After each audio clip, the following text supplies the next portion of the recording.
The image of God and deities has been present since the dawn of human history, fueling wars and destruction, as well as fostering kindness and love. This complex notion brings both misery and happiness, forcing humans to live in fear to worship Him. The paradoxical nature of God is largely unfathomable, no matter how much we try to understand Him.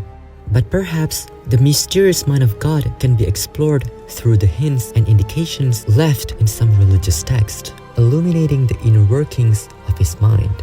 So, what does it feel like to be a god?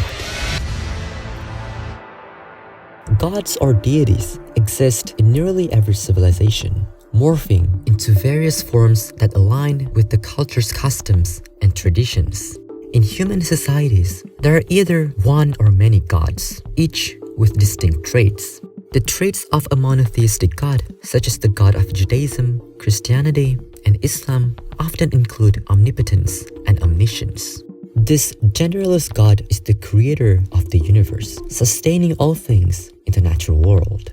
In contrast, gods in polytheistic religions like those of ancient Egypt, Greece, Rome, the Maya, and India do not necessarily share the same characteristics. For example, Jainism rejects creationism, believing that soul substances are uncreated and that time has no beginning.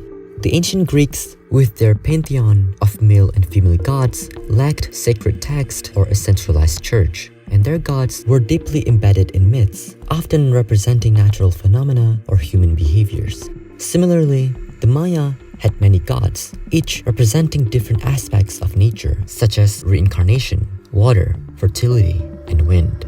The gods of human civilizations largely remain confined to their respective cultures and regions for a long time. However, with the arrival of globalization and long-distance travel, cultures and their gods began to spread across continents, entering entirely foreign climate and societies.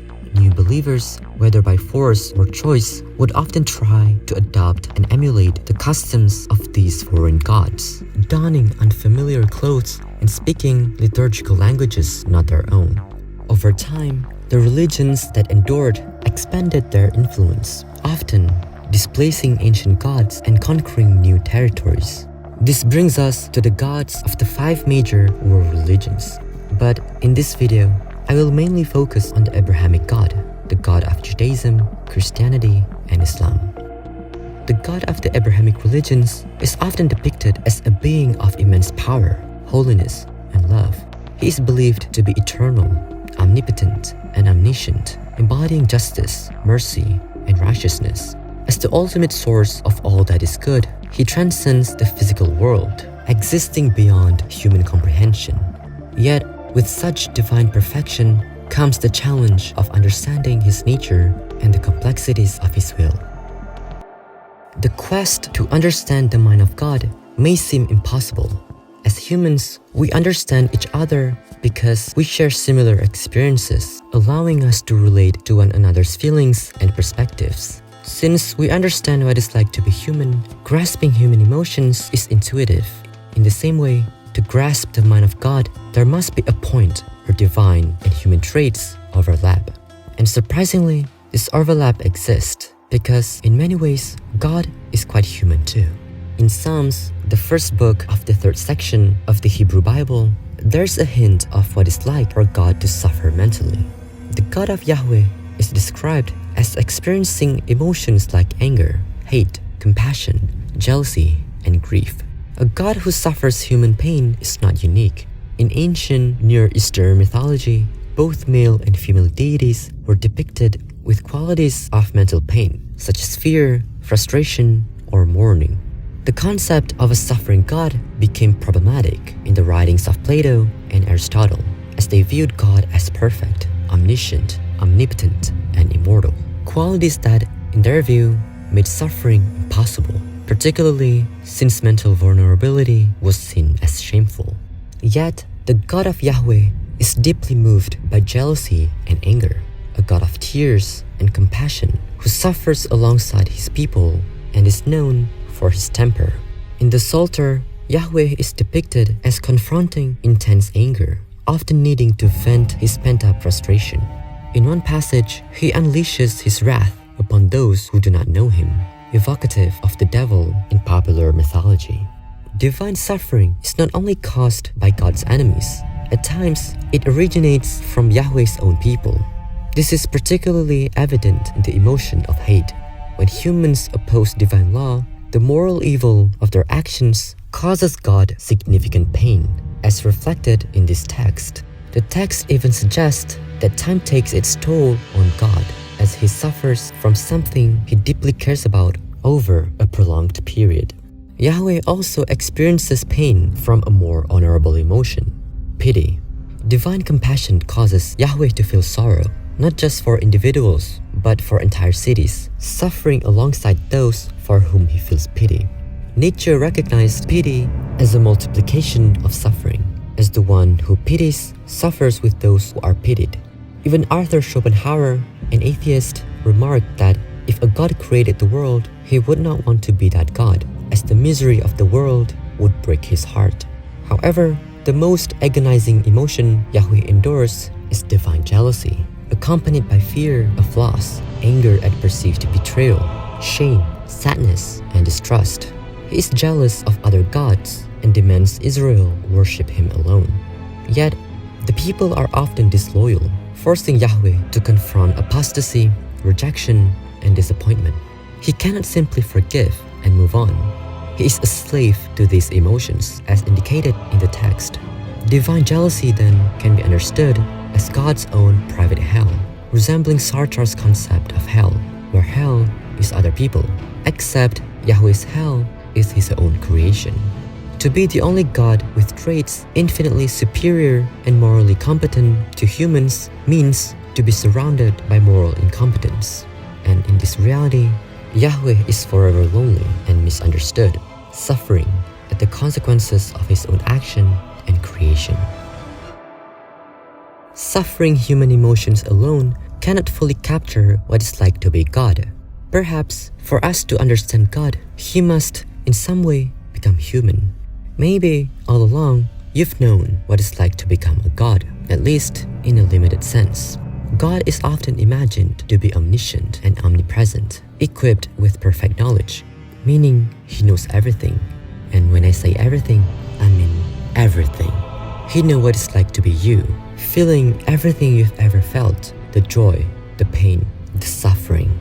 Not only that, God knows what it's like to be every human and every being. Every possible experience, from the purest acts of kindness to the most deadly sins, is felt by God. He has endured the most excruciating pain and the most transcendent joy. Every human, every animal, every stone, every tree, God has experienced every possibility. If God can truly experience everything, doesn't that elevate the value and dignity of human life, as our emotions and experiences are directly known by the divine? Yet, despite knowing it all, God seems to struggle to understand his creations, pitting them against one another, punishing them for small mistakes, and encouraging bloodshed among his people, whom he selectively loves and hates. One of the primary attributes of being God is that God is the creator. He created the world from nothing, the moon, the stars, the universe, and everything we see around us. He created heaven and hell, virtue and sin, and many other concepts. In a way, we humans can understand this too, as we mold and forge concepts and ideas that would not exist without people or language to validate them. Things like good and evil, gender, beauty, nationality, religion, education, stereotypes, money, values, and even social construct themselves. None of these exist in the animal world. Yet, just like a vengeful God, we impose our values upon everything around us, exploiting animals and non-human life for our benefit. Without society, these social constructs would dissipate.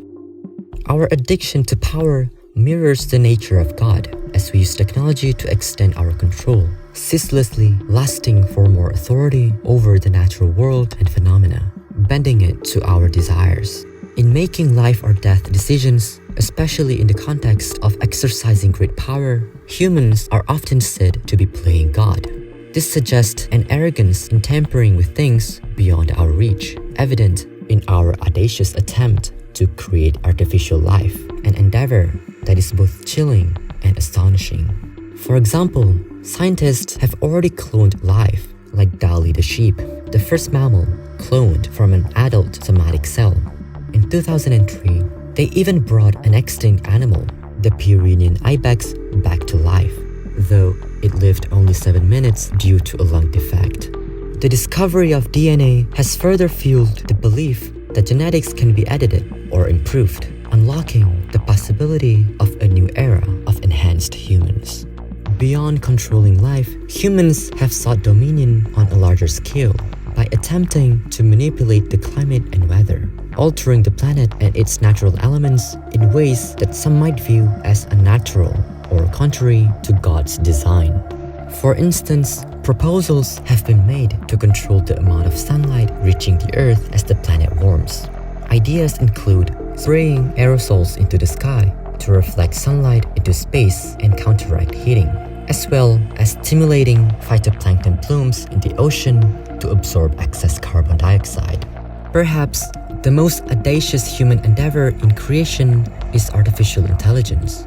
Some believe AI could be humanity's final invention, capable of reaching or surpassing human intelligence and even achieving sentience. Unlike biological life, AI would be fundamentally different, a being that could potentially be immortal, capable of continuous self-improvement and directed evolution. Initially, AI might serve humanity, offering capabilities beyond human imagination. However, if AI were to go rogue, much like humans turning their backs on their God, it could become unpredictable and nearly impossible to control. With intelligence magnitudes greater than the brightest human minds, such an entity might pose an existential threat to humanity. If AI proves benevolent, humanity could continue to progress, developing advanced technologies and enjoying more freedom as time passes. There may come a time when humans venture to other planets, deciding who to take and who to leave behind, carefully selecting animals to accompany them, and wielding unprecedented power over life itself. Over millennia, humanity could progress further, constructing megastructures, merging consciousness with technology, and eventually reaching the stature of the gods once imagined on the now extinct Earth we once called home. The previous glimpses of God's attributes may offer insight into the nature and mind of God from the human perspective, but they cannot fully capture what it's like to be God, and frankly, maybe we'll never know. In 1974, Thomas Nagel asked, "What is it like to be a bat?" Bats are more closely related to us than to mice, yet they experience life on a fundamentally different level. Bats use sonar or echolocation to detect the reflection of sound waves from objects within their range, allowing them to accurately predict distances, similar to how we use light to see the world. Nagel asked us to imagine having webbing on our arms and flying at dawn or dusk, almost blind. But this only tells us what it is like for a human to behave like a bat. Nagel, on the other hand, wanted to understand what it is like for a bat to be a bat. Specific organisms of a species experience the world differently, depending on their sensory organs and perceptual systems, which help them detect and interpret their environment. The sum of all these functional parts forms the organism's model of the world. For example, the world of ticks, sea urchins, amoebas, jellyfish, and sea worms differ because each has distinct ways of perceiving and interacting with its surroundings. Take the tick, for example. Although it is eyeless, it can position itself at the top of a tall blade of grass, using its skin sensitivity to light. Once it senses a potential host, it detects the odor of butyric acid, a chemical produced by mammals, which prompts it to abandon its perch and fall towards its prey. The tick then uses its organ to assess temperature, specifically 37 degrees Celsius, the typical body temperature of mammals, and its sense of touch to locate a less hairy spot to dig in. The tick relies on 3 key biosemiotic carriers of significance: the odor of butyric acid, the temperature indicating a warm-blooded mammal, and the topography of hair, guiding it to a less hairy spot for attachment. Despite lacking senses familiar to humans, the tick is perfectly equipped to survive and navigate its world, even if humans cannot fathom what it's like to experience life as a tick. In a similar vein, one might ask, what is it like to be God?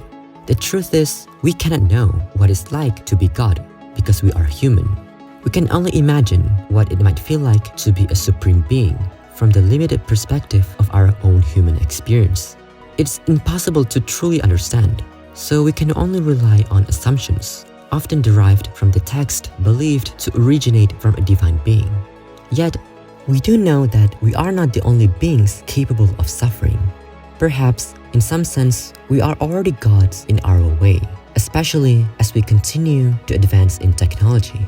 The monotheistic conception of God may be unattainable, but with the help of technology, we may experience a small taste of the sheer power that comes with being a god. The concept of God serves as a mirror to humanity's deepest fears, aspirations, and contradictions. Whether seen as the ultimate creator, an embodiment of power, or a moral compass, the idea of God has profoundly influenced how we view our existence and our potential. Through our creations, be it art, technology, or philosophy, we strive to transcend our limitations, hinting at a desire to approach the divine. Yet, the question of what it feels like to be a god remains elusive, more a reflection of our human condition than a tangible reality. In contemplating such questions, we are reminded of what it means to be human, imperfect, yet driven by an enduring curiosity and a capacity for both creation and connection. Hey guys, thank you so much for watching, and Happy New Year! If you enjoy what I'm doing, please consider liking and subscribing. It would really help me out, even though I don't usually like asking you to do that, but here we are. 2024 has been an incredible journey, and I've grown a lot, both in terms of content and personal skills. I'm really happy with where the channel is headed, and I can't wait to see what 2025 has in store. Wishing you all a fantastic year ahead, and here's to another great year for everyone. Thank you. Bye.